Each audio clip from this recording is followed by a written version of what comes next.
मुद्दा उठा। सपा सांसद रामगोपाल यादव ने इस मुद्दे को उठाते हुए कहा कि राज्य सरकार ये भेदभाव वाला कदम उठा रही है। हिंदू मुस्लिम रेस्टोरेंट कर लोगों को बांट रही है राज्य सरकार। कावड़ रूट पर दुकानों का नाम लिखने का मुद्दा उठाया रामगोपाल यादव ने और वो यूपी सरकार को कहते हैं कि लोगों को बांटने का काम कर रही है। हिंदू मुस्लिम रेस्टोरेंट कर लोगों को बांट रही है योगी सरकार, राज्य सरकार, उत्तर प्रदेश की सरकार। ऐसे में आपको बता दें, कावड़ रूट मार्ग पर नेम प्लेट लगानी होगी, इस तरह का फैसला उत्तर प्रदेश प्रशासन द्वारा लिया गया है। इसी को लेकर सर्वदलीय बैठक में सपा सांसद रामगोपाल यादव ने ये मुद्दा उठाया और कहा कि ये सही नहीं है, लोगों को बांटने का काम किया जा रहा है। हिंदू मुस्लिम रेस्टोरेंट कर रहे हैं और लोगों को बांट रहे हैं। कांवड़ पर सियासी कलह लगातार देखने को मिल रही है। तो देखिए, बजट सत्र की जो शुरुआत है मॉनसून की वो कल से हो रही है। आज की सर्वदलीय बैठक में कुछ हुआ। और वहीं उज्जैन में भी नगर निगम ने यूपी की तर्ज पर दुकानों को बोर्ड पर मालिक का नाम और मोबाइल लिखने का नियम लागू कर दिया है। उज्जैन के लोग और कांवड़ियों का इस पर क्या कुछ कहना है, देखिए इस ग्राउंड रिपोर्ट।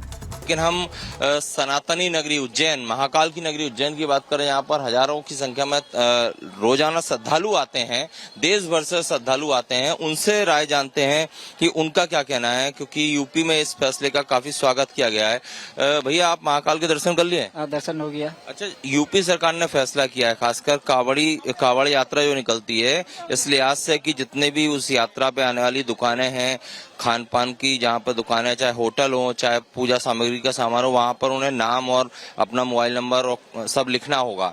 मध्य प्रदेश में भी आपको लगता है ये होना चाहिए, उज्जैन में होना चाहिए? होना चाहिए, ये भी ये होना चाहिए। इससे क्या फायदा है? ये है कि आपका जो है, ये जो मुसलमान का जो है, ये पता चल जाए कि हाँ ये मुसलमान है। अच्छा, तो उससे जो है आदमी सचेत हो जाएगा। होना चाहिए, होना चाहिए जी, होना चाहिए। इससे क्या फायदा है जी? हम लोग का सुरक्षा रहेगा, अपना आने जाने में सुरक्षा रहेगा। उज्जैन में भी ऐसा होना चाहिए, मध्य प्रदेश में भी ऐसा होना चाहिए। जगह होना चाहिए, जितने भी तीर्थ जगह है वहाँ ऐसी व्यवस्था अच्छी बात है। इससे क्या मतलब, आप लोगों की जो धार्मिक भावना है उनको ठेस नहीं पहुंचेगी, आपका ये मानना है?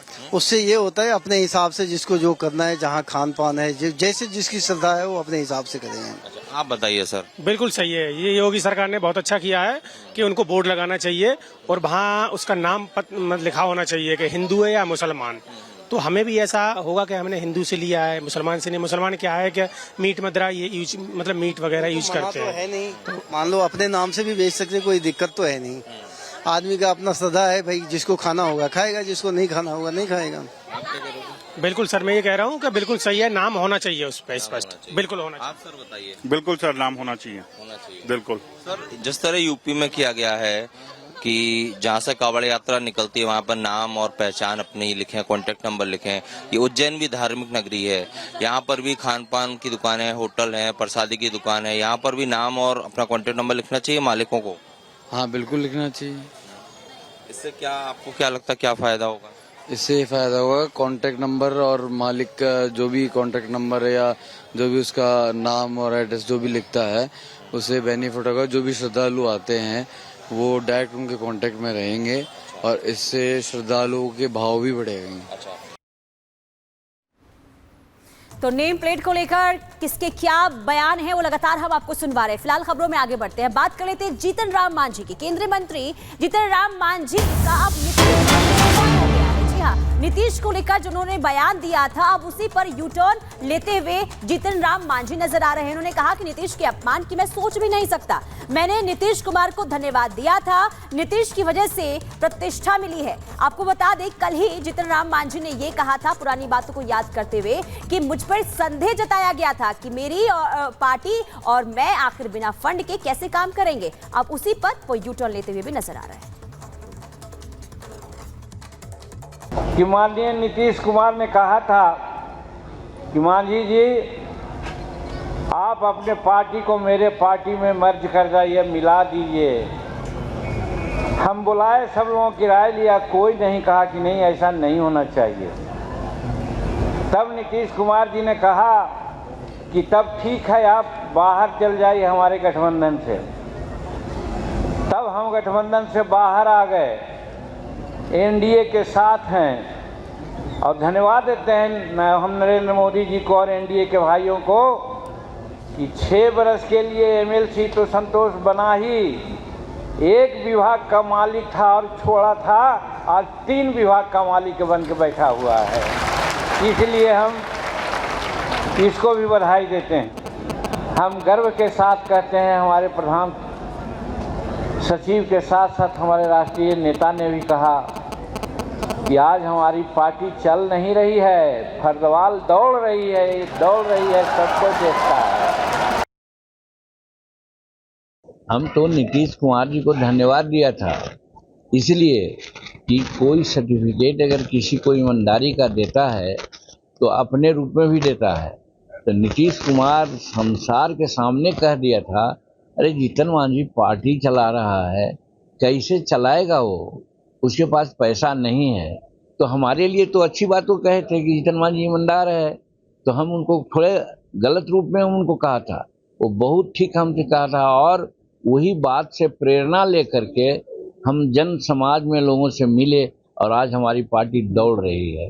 तो नीतीश कुमार तो हमारे लिए अच्छा किए हैं, भला किए हैं कि नीतीश कुमार आफ्टर ऑल हमको मुख्यमंत्री बनाए।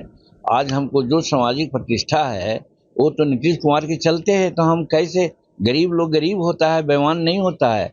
तो हम भुइयां जाति के हैं, गरीब हैं, लेकिन हम लोग बेईमान नहीं होते हैं। हम नीतीश कुमार को कभी नहीं भूलेंगे और नीतीश कुमार के खिलाफ कभी नहीं हम बोलेंगे। हम बोलते हैं, उसका अर्थ आप लोग दूसरा लगा के भले छपवा देते हैं, ये अलग चीज है। और चलिए अगली खबर आपको बताते हैं। आरजेडी का बिहार एनडीए पर तंज सामने आता है, जिसमें मृत्युंजय तिवारी कहते हैं कि बिहार एनडीए में अब दरारें दिखने लगी हैं। आपस में एक दूसरे से आप नाराजगी व्यक्त कर रहे हैं, आपस में लड़ रहे हैं एनडीए के नेता। ये बड़ी खबर आपको बता रहे हैं। देखिए, आरजेडी का बिहार एनडीए पर तीखा तंज। मृत्युंजय तिवारी कहते हैं एनडीए की दरारें अब दिखने लगी हैं, आपस में ही नेता लड़ रहे हैं। जीतन बाबू मांझी जी ने एक तरह से आदरणीय नीतीश कुमार जी को आईना दिखा दिया है और सीधे तौर पर 25 सीटों की मांग भी कर डाली है। तो एनडीए में अभी सिर्फ फुटअव्वल होना बाकी है। एनडीए के नेताओं के बीच भले ही गले और हाथ और गले मिल गए हों, लेकिन दिल अभी भी नहीं मिला है। हर दल, हर नेता एक दूसरे का पैर खींचने में वहाँ लगे हुए हैं। ताज़ा उदाहरण है उपेंद्र कुशवाहा जी की हार, किसने साजिश की?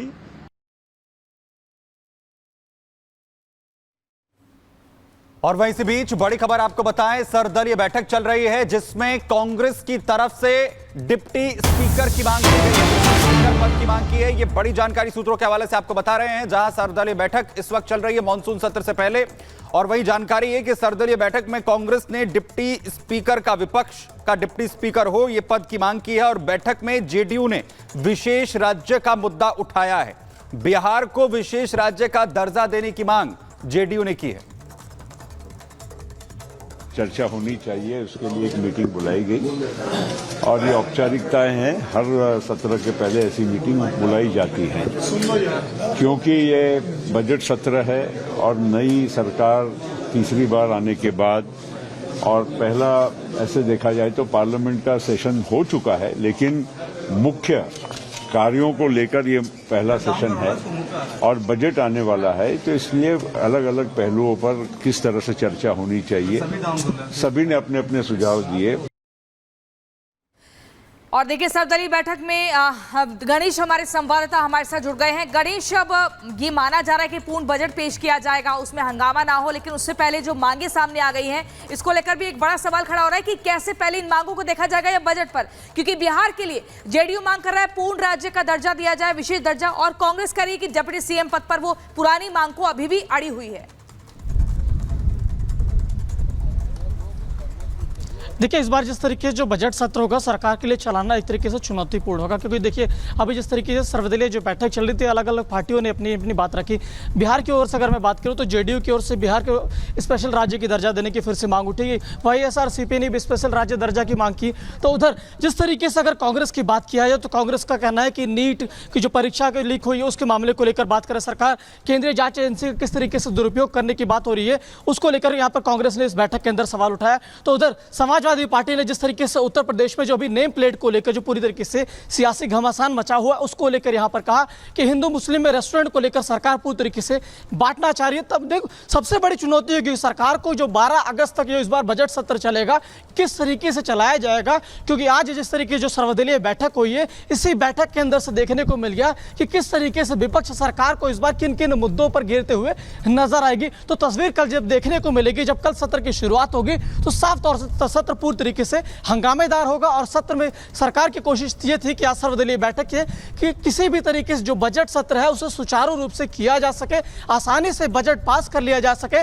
लेकिन सर्वदलीय बैठक में जिस तरीके से जो बातें होते हुए दिखाई पड़ रही है वो संभावना मुश्किल लग रही है, क्योंकि पहले से आज लगातार जो सरकार विपक्ष है सरकार को इन मुद्दों पर जिस तरीके से जो बातें लग रही है तो साफ नजर आ रहा है कि सरकार को इन मुद्दों पर घेरते हुए नजर आएगी। चाहे नीट की परीक्षा हो, केंद्रीय जांच एजेंसी का दुरुपयोग करना हो, या उत्तर प्रदेश या उत्तराखंड के अंदर जिस तरीके से नेम प्लेट का मसला हो, या बिहार में जिस तरीके से सहयोगी दल है उसने जो विशेष राज्य दर्जा की मांग की बात की है, या YSRCP ने जिस तरीके से आंध्रा को विशेष राज्य दर्जा की मांग की। तो इन विभिन्न मुद्दों को लेकर चुनौती होगी किस तरीके से आगे बढ़ा जाए। तो कल से यानी बजट सत्र शुरू हो रहा है, अब देखने वाली बात होगी सरकार किस तरीके से सुचारू रूप से इसको चला पाती है। गणेश, लेकिन कोई समन्वय बनता हुआ दिख रहा है क्या सर्वदलीय बैठक के जरिए?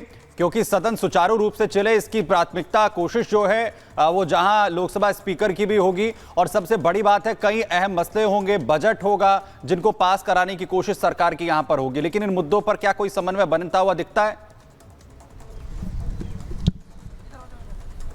देखिए, जिस तरीके से सर्वदलीय बैठक के अंदर अलग अलग नेताओं की अलग अलग जो पार्टी के नेता हैं उनकी जो अपने उन्हें बातें रखी है, तो उससे साफ तौर से यह नजर नहीं आ रहा कि इस आसानी से बजट सत्र चल पाएगा। 12 अगस्त तक तो बजट सत्र है, 23 तारीख को बजट पेश किया जाएगा, लेकिन अब सरकार के पास से प्राथमिक जरूरी होगा कि किस तरीके से वो बजट पारित कर पाते हैं। क्योंकि देखिए जिस तरीके से अलग अलग पार्टियां अपनी बातें रख रही है, चाहे कांग्रेस हो, YSRCP हो, या सहयोगी दल JDU हो, या देखिए समाजवादी पार्टी के जिस तरीके से कहना नेम प्लेट, तो सरकार को कल तरीके से हमने पिछले दिनों जो देखा था, जो सत्र शुरू हुआ था 18वीं लोकसभा का, वही पूरी तरीके से हंगामेदार था। कुछ दिनों का जो सत्र था, तो वही अंदेशा कल से जब सत्र की शुरुआत होगी तो पूरी तरीके से हंगामेदार होगा।